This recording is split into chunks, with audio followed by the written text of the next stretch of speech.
एक दूसरे बोट की तस्वीर आप देख रहे हैं, मनोज तिवारी मौजूद हैं और प्रवेश वर्मा जो कि सांसद हैं यहां से, दोनों सांसद यहां पर आए हुए हैं और दरअसल ये जायजा लिया जा रहा है और इसकी शुरुआत आम आदमी पार्टी की तरफ से हुई है। अरविंद केजरीवाल पहुंचते हैं गाजीपुर, वहां पर वो लैंडफिल में पहुंचकर आरोप लगाते हैं बीजेपी पर, तो दूसरी तरफ बीजेपी जवाब दे रही है कि आप पहले अपने बारे में तो दिल्ली वासियों को बताइए, पहले कम से कम आप ये तो दिखाइए कि जिस यमुना की साफ सफाई की आप बात कर रहे थे, जिस यमुना में डुबकी लगाने की आप बात कर रहे थे, उस यमुना की हालत प्रदेश में 7 साल तक सरकार रहने के बावजूद क्या है।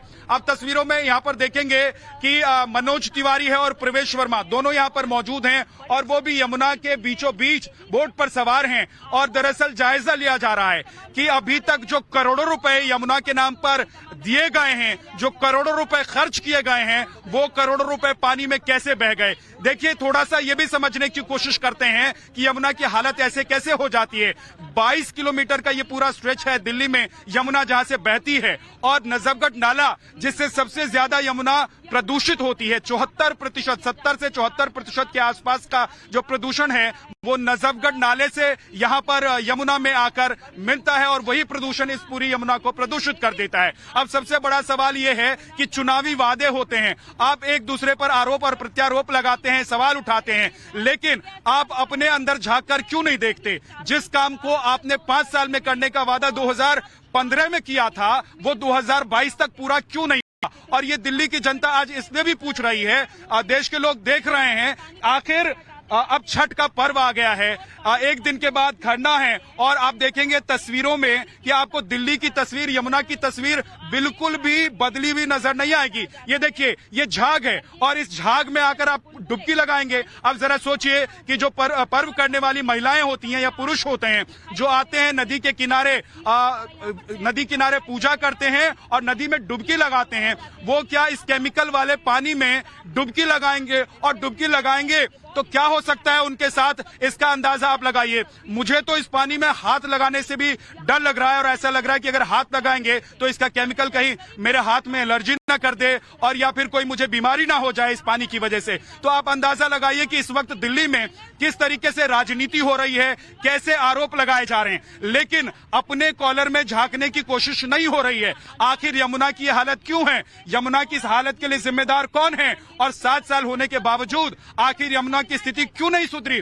देखिए, आम आदमी पार्टी जिस तरीके से दिल्ली में आई और जिस तरह के वादे आम आदमी पार्टी ने किए थे, उसके बाद लोगों में विश्वास जगा था कि यही वो पार्टी है, यही वो लोग हैं जो कहेंगे वो करेंगे। लेकिन अब 7 साल बीत गए हैं, दिल्ली की जनता ये पूछ रही है, दिल्ली की जनता ये कह रही है कि बताइए भाई, उस वादे का क्या हुआ जिसमें आपने कहा था कि हमको डुबकी लगानी है, जिसमें आपने कहा था कि हम आपको बुलाएंगे, आपको दिखाएंगे, आपको बताएंगे कि यमुना कैसे बदल जाएगी। 5 साल का आपने वक्त मांगा था, 5 साल का वक्त हमने आपको दिया और 5 साल का वक्त नहीं दिया, एक बार फिर से आपको हमने चुना, लेकिन 7 साल बीत गए, अब आप फिर से कह रहे हैं 5 साल का वक्त हमको दीजिए। तो ये 5-5 साल का वक्त आपको कब तक चाहिए। और सबसे बड़ा सवाल ये कि आखिर यमुना क्यों साफ नहीं हो रही है, यमुना की पॉल्यूशन के लिए जिम्मेदार कौन है और इसके क्या इतना बड़ा और कठिन काम है इस यमुना के 22 से 24 किलोमीटर के सफर को साफ करना। क्योंकि देखिए, वजीराबाद से पहले आप ये कह सकते हैं, दिल्ली सरकार ये कह सकती है कि यमुना दूसरे राज्य से आती है और देखिए, कुल मिलाकर यमुना का अगर स्ट्रेच देखें तो अलग अलग राज्यों से यमुना होकर गुजरती है और इसलिए कहा जाता है कि भाई ये हमारी गलती नहीं है, ये उनकी गलती है। लेकिन कम से कम आपके प्रदेश में जहां से, जिस रास्ते से होकर और जितने किलोमीटर तक यमुना बहती है, उसकी जिम्मेदारी तो आप ले सकते हैं, उसकी जिम्मेदारी कौन लेगा। और ये दिल्ली की जनता जानना चाहती है। चुनावी वादे नहीं चाहिए, चुनावी लॉलीपॉप नहीं चाहिए, सिर्फ चुनावी बातें नहीं चाहिए। आम आदमी पार्टी अगर सवाल उठा रही है, अगर वो लैंडफिल को लेकर सवाल उठा रही है, तो आज आम आदमी पार्टी को या दिल्ली सरकार को इस बात का जवाब भी देना होगा कि आखिर दिल्ली में जो बाकी वादे उन्होंने किए थे, उन वादों को क्या हुआ। और सबसे बड़ी बात, क्योंकि छठ का पर्व है, तो यमुना की सफाई की जो बात हो रही थी, उस यमुना की सफाई को लेकर क्या किया है सरकार ने और अभी तक हुआ क्या है। हिमांशु मेरे साथ है। हिमांशु, 7 साल का वक्त निकल गया है, 7 साल हो गए, 15 में वादा किया था 5 साल दीजिए, 7 साल बीते, अब फिर से 5 साल का वक्त मांग लिया है दिल्ली सरकार ने। तो क्या ये सिर्फ चुनावी मुद्दा है? आरोप प्रत्यारोप एक दूसरे के साथ ये करते रहेंगे और काम कोई नहीं करेगा? पिछले 8 साल से सिर्फ यही हो रहा है। हम लोग जहाँ जाते हैं वहाँ पर सिर्फ और सिर्फ चुनावी वादे नजर आते, क्योंकि हम पिछले 8 साल से दिल्ली की राजनीति देखते हुए भारतीय जनता पार्टी के लोग 8 साल से यही आरोप लगा रहे हैं कि 8 इंच भी यमुना को साफ नहीं किया गया। और हर साल अरविंद केजरीवाल जब सार्वजनिक तौर पर बोलते हैं तो वो ये बोलते हैं कि मैं खुद भी डुबकी लगाऊंगा और सबको डुबकियां लगवाऊंगा। लेकिन स्थिति आप देख सकते हैं, जहरीला पानी यहाँ पर है, कितने प्रकार की बीमारियां यहाँ पर हो रही हैं। और सामने की तरफ सीधी तस्वीरें भी हम अपने दर्शकों को दिखा रहे हैं। पिछले साल भी यहाँ पर आए हुए थे मनोज तिवारी, पिछले साल भी यहाँ पर आए हुए थे, और पिछले साल तो इससे भी ज्यादा दयनीय स्थिति थी। अभी तो थोड़ी सी स्थिति ठीक लग रही है कि शायद पानी पीछे से कम छोड़ा जा रहा है, शायद उसके कारण ये झाग कम बन पा रहा हो। लेकिन इतना जहरीला पानी है कि इस पानी में यदि आपने डुबकी लगा ली तो आपको त्वचा रोग हो सकते हैं। यदि पानी शरीर के अंदर चला गया तो विभिन्न प्रकार की बीमारियां हो सकती हैं। और देखिए, एक तस्वीर उस तरफ की भी दिखाई है विद्या, जहां पर लोग अब यहाँ पर आ रहे हैं छठ पूजा के लिए। देखिए, मजबूरी ये है कि छठ पूजा बहते हुए पानी में खड़े होकर अर्घ देना पड़ता है सूर्य को। और अब बहता हुआ पानी तो यही है, अब चाहे इसको नदी समझ लीजिए या नाला समझ लीजिए, मानो तो मैं गंगा माँ हूं, न मानो तो बहता पानी। लेकिन जिस तरीके की स्थिति यहाँ पर बनी हुई है, लोग यहाँ पर आना शुरू हो गए। छठ तो यहाँ पर वो मनाएंगे, लेकिन किन परिस्थितियों में वो लोग छठ मना रहे हैं, ये दिल्ली सरकार को देखना पड़ेगा। और सबसे बड़ी चीज है कि जिम्मेदारी तय करनी पड़ेगी। किसकी जिम्मेदारी है दिल्ली को साफ करने की, दिल्ली की कूड़े को साफ करने की, दिल्ली की यमुना को साफ करने की? दिल्ली सरकार की जिम्मेदारी है, तो निश्चित तौर पर उनको अपनी जिम्मेदारी निभाना चाहिए। विद्या, बिल्कुल। देखिए, प्रवेश वर्मा और मनोज तिवारी को आप देख रहे हैं। और दरअसल एक तरफ अरविंद केजरीवाल जब गाजीपुर पहुंचे, उसके बाद ऐसा लगा कि गाजीपुर को लेकर यहां पर दिल्ली में जिस तरह की राजनीति हो रही है, उसके बाद अरविंद केजरीवाल क्या इतने पाक साफ हैं? अरविंद केजरीवाल जो कहते हैं वो वादे पूरे कर लेते हैं, और इसीलिए अब यमुना को लेकर सवाल उठने लगे। और इस पर मुझे लगता है कि अरविंद केजरीवाल को जवाब देना काफी मुश्किल हो जाएगा।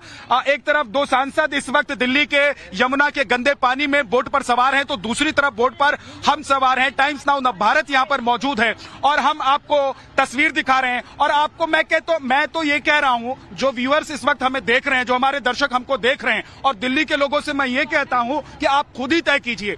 आप न प्रवेश वर्मा की सुनिए, न मनोज तिवारी की सुनिए, न अरविंद केजरीवाल की सुनिए, आप खुद की सुनिए, अपनी आंखों देखी पर विश्वास कीजिए, और एक बार जरा आकर गंगा के किनारे या गंगा के पानी में हाथ डुबोकर देख लीजिए। मैं आपको दावे के साथ कह सकता हूं कि आप यहां किनारे पर, यमुना के किनारे पर बहुत देर तक खड़े नहीं रह पाएंगे, क्योंकि इतनी ज्यादा बदबू यहां पर आती है। और इसके पीछे सबसे बड़ी वजह यह है कि पानी की तरफ पैसे जरूर बहाए गए, करोड़ों रुपए का बजट जरूर दिखाया गया लोगों को, करोड़ों रुपए जरूर लगाए गए, लेकिन यमुना की हालत सुधरी नहीं। यमुना जस की तस है। इसको लेकर वोट भले ही पार्टियों को मिले हों, सरकारें भले ही यहां पर बनती रही हो, लेकिन यमुना में लोग आकर डुबकी लगा लें, ऐसा संभव है नहीं, क्योंकि ये केमिकल वाला पानी है। और केमिकल वाले पानी में आकर आप डुबकी लगाएंगे तो आपका क्या होगा, इसका अंदाजा आप खुद लगाइए। ये झाग वाला पानी है, जिसमें अपने आप ही आप देख रहे हैं कि झाग निकल रहे हैं। हिमांशु,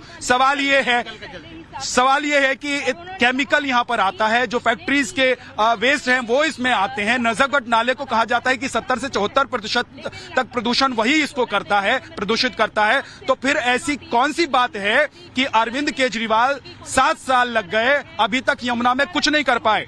देखिए, सीधे तौर पर अरविंद केजरीवाल का जब भी हमने मूव देखा है, पॉलिटिकल मूव उनका होता है। जो भी वो करते हैं वो पॉलिटिकल, उनके दिमाग में होता है कि एक राजनीतिक दृष्टिकोण क्या होगा, राजनीति में कहां तक वो कोई कार्य करते हैं उसमें सफलता मिल पाएगी या नहीं मिल पाएगी। और इसी के चलते एमसीडी में पिछली बार भी जब चुनाव हुए थे, उस दौरान भी अरविंद केजरीवाल ने तमाम वादे किए थे कि अब होगा, लेकिन जैसे ही एमसीडी में वो सत्ता में नहीं आए, उसके बाद में उन्होंने वो काम नहीं किया। और एक बार फिर से मनोज जी थोड़ा हमारे नजदीक आएंगे, यदि हम आपके नजदीक आ सकें तो हम बात करना चाहेंगे। 2 लाइन आपने पिछले बार भी आपने गाना गाकर, दुखी मन से गाना गाकर आपने बोला था कि मैं बहुत दुखी हूँ। इस बार भी आप दुखी नजर आ रहे हैं। अभी जब टाइम्स नाउ से आप बात कर रहे थे, जब टाइम्स नाउ से आप बात कर रहे थे तो आपने बोला था कि जाकर देखूंगा कि क्या स्थिति रहेगी, क्या कहना चाहेंगे? आप देखो, आपके आंखों के सामने है अरविंद केजरीवाल की दावों की ये सच्चाई है। प्रवेश वर्मा, मनोज तिवारी, सिरसा, ये सभी लोग, हम लोग जो शंका लेके आए थे वो शंका सिर्फ वैसे ही निकली है। इसके साथ साथ आपको सबसे बड़ा दुख होगा कि ये झाग आपके कैमरे में ना दिखे, इसलिए यहाँ इसमें केमिकल 50,000 लीटर केमिकल हम लोगों ने भी पकड़ा है। अच्छा, जब्त कर लिया है, FIR कराने जा रहे हैं हम लोग। किस चीज का केमिकल था वो? किस चीज का केमिकल? आखिर 7 साल हो गए। अरविंद केजरीवाल ने 2015 में वादा किया था कि 5 साल का वक्त दीजिए, उसके बाद मैं अपने परिवार के साथ भी डुबकी लगाऊंगा और दिल्ली के लोगों को भी लेकर आऊंगा डुबकी लगाने के लिए। क्या आज आप लोग डुबकी लगाने के लिए तैयार हैं? मैं अरविंद केजरीवाल को दावा करता हूं, चैलेंज देता हूं कि वो छठ के दिन अपने परिवार के साथ यहां पर आकर डुबकी लगाए। सबसे पहले डुबकी अरविंद केजरीवाल लगाए, तभी हम मानेंगे कि उसने यमुना को साफ किया। दिखाई दे रहा है केमिकल, जहरीला पानी, झाग और ऊपर से केमिकल डल रहा है इसमें। इसमें डुबकी लगाएंगी क्या? बिल्कुल, तो यहाँ पर देखिए अभी केमिकल भी जब्त किया गया है। विद्या ये बता रहे हैं, मनोज तिवारी जी बता रहे हैं 50 लीटर 50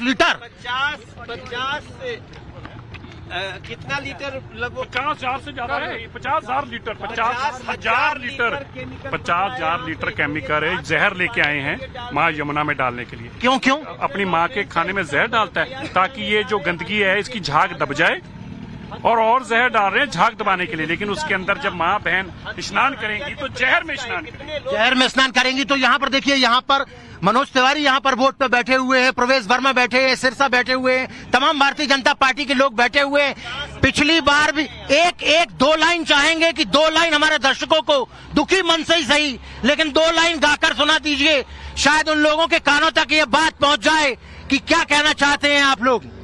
थोड़ा मैं बोलूंगा कि थोड़ा आगे की तरफ ले जाइए।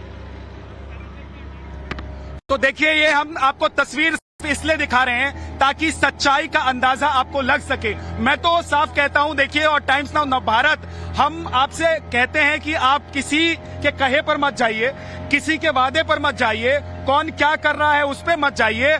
आप खुद समझदार हैं। आप जब वोट डालने जाते हैं तो आपको समझ होती है कि आप किसको चुने, किसके साथ जाएं और क्या करें। तो फिर जब आप गंगा या यमुना के किनारे खड़े होंगे तो क्या आपको इस बात का अंदाजा नहीं लगेगा कि गंगा साफ है, यमुना साफ है? दिल्ली की अगर हम बात कर लें तो दिल्ली में आप देखेंगे कि किस हालत में यमुना है। और आपको हम बताते हैं कि अभी जैसा कि आरोप बीजेपी की तरफ से लगाया गया है कि केमिकल डाला गया है, यमुना में केमिकल डाला गया है ताकि इस झाग को कम किया जा सके। नहीं तो यहाँ झाग की हालत ये है कि आप इस नदी के पानी को देख तक नहीं पाएंगे।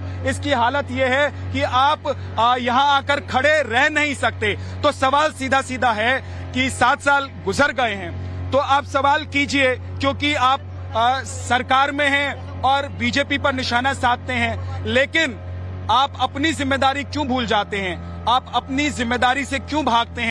ये तो जनता आपसे पूछेगी। और जनता ये भी पूछेगी कि पानी की तरह जो पैसा यहाँ बहाया गया है, लुटाया गया है, उसका हिसाब किताब कौन देगा? अरविंद केजरीवाल दिल्ली के मुख्यमंत्री हैं। पिछले 7 साल में जिस तरह के उन्होंने वादे किए हैं, जिस तरह की बातें उन्होंने की है, जिस तरह का विश्वास उन्होंने जगाने की कोशिश की है, उस विश्वास को बनाए रखने के लिए अब बहुत जरूरी है कि अरविंद केजरीवाल जरा हिसाब किताब और ये बताएं, समझाएं प्रदेश की जनता को कि आखिर दिल्ली में यमुना कब साफ होगी। सबसे पहली बात तो ये, कब तक वो एक के बाद एक वादे करते रहेंगे और कब तक 5 साल का मोहलत उनको चाहिए।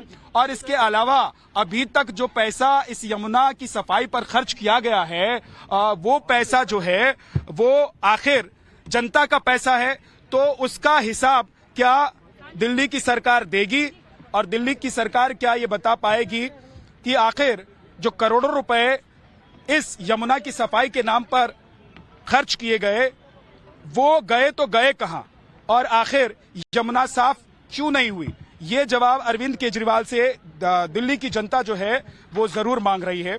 और साथ ही आपको बताएं कि अरविंद केजरीवाल ने, क्योंकि आज बीजेपी पर आरोप लगाए हैं और वो गए थे गाजीपुर और वहां से उन्होंने सियासत की शुरुआत की है, तो दूसरी तरफ यमुना में बीजेपी के सांसद उतर आए और उन्होंने भी अब सीधे सीधे सवाल करना शुरू कर दिया है, आरोप लगाने शुरू कर दिए हैं कि आखिर कब तक यमुना की हालत ऐसी रहेगी और 5-5 साल और कितने 5 साल चाहिए मनोज जी? 5-5 साल की बात होती है, कितने 5 साल चाहिए अरविंद केजरीवाल जी को? देखिए, इन्होंने पहली बार कहा कि हम 5 साल में यमुना जी में डुबकी लगवाएंगे। उस 5 साल के बाद 2 साल और दे दो, वो भी गया। फिर उसके बाद 2 साल और दे दो 2020 में, वो भी गया। आज हम 2022 में हैं और स्थिति आज इतनी विस्फोटक है। ये जो आप देख रहे हैं सब अमोनिया फास्फोरस का झाग है जो यमुना जी के जहरीला होने का प्रमाण है। लेकिन मीडिया यहाँ आ रही है, सांसद आ रहे हैं, आज चेक करने आ रहे हैं, तो उन्होंने इसमें ऐसा केमिकल डलवा करके झाग को छुपाने की कोशिश की है जो स्वयं में एक जहरीला केमिकल है। यहाँ 50,000 लीटर केमिकल जब्त किया हम लोगों ने, हम उसकी FIR कराने जा रहे हैं। ये है अरविंद केजरीवाल के दावों की सच्चाई। छठ कैसे मनाएंगे लोग? अब ये बड़ी समस्या है। देखो, छठ तो जिसको मनाना है वो मनाएगा ही, लेकिन मजबूर है आदमी कि ऐसे जहरीले पानी में भी उसको अर्घ देना पड़ेगा, उसके किनारे खड़ा हो। लेकिन बड़े बड़े पोस्टर्स, बैनर्स और प्रचार हमने देखा है यमुना को लेकर दिल्ली सरकार की तरफ से हुए हैं, तो क्या जो यमुना में पैसे खर्च होने थे क्या वो प्रचार में खर्च हो गए? अब तो सच्चाई यही कह रही है, सच्चाई यही कह रही है कि जितना पैसा खर्च हुआ है उसका 1% भी अगर कहीं पे दिख रहा हो फायदा तो हम कुछ कहें, उसके पक्ष में कहें, लेकिन यहाँ कुछ भी उसके पक्ष में नहीं है। सच्चाई ये है कि अगर ध्यान से देखा जाए तो शायद वो भी भ्रष्टाचार की भेंट चढ़ गए हैं फंड्स। एक और भ्रष्टाचार का आरोप मुझे लगता है कि अगर उसका समीक्षा होगा तो एक और भ्रष्टाचार ही आएगा। आप आइए, आपको दिखाते हैं जो केमिकल हमने जब्त किया है। जी, तो मनोज तिवारी को आप सुन रहे थे, वो कह रहे हैं कि एक और भ्रष्टाचार, अगर जांच इस मामले की भी हो जाए तो एक और भ्रष्टाचार दिल्ली सरकार का उजागर हो सकता है और दिल्ली सरकार पर एक बार फिर से बीजेपी ने हमला बोल दिया है। बीजेपी ने ये कहते हुए हमला बोल दिया है कि यमुना के बारे में आप क्या सोचते हैं अरविंद केजरीवाल जी, और यमुना को लेकर आपके ख्याल क्या हैं? यमुना में जो हालात है उसका जवाब कौन देगा, ये दरअसल पूछा जा रहा है। तो विद्या की ये रिपोर्ट आप देख रहे थे कालिंदी कुंज से। ये रिपोर्ट किस तरीके से यमुना नदी में झाग दिख रहा है आपको, ये तस्वीरें इस बात की तस्दीक कर रही हैं कि वादे हुए, तमाम बातें हुई, लेकिन यमुना नदी पूरी तरीके से साफ नहीं हुई। ऊपर से बीजेपी की जो टीम वहां पर पहुंची हुई है, मनोज तिवारी के साथ प्रवेश वर्मा पहुंचे हुए हैं, सिरसा पहुंचे हुए हैं, उन्होंने अलग से आरोप ये जरूर लगा दिया कि इस झाग को छिपाने के लिए यहां पर केमिकल का इस्तेमाल किया जा रहा है। तो ये तस्वीरें हैं, एक और कूड़े के पहाड़ को लेकर पॉलिटिक्स हो रही है, लेकिन दूसरी ओर यमुना पर खामोशी है।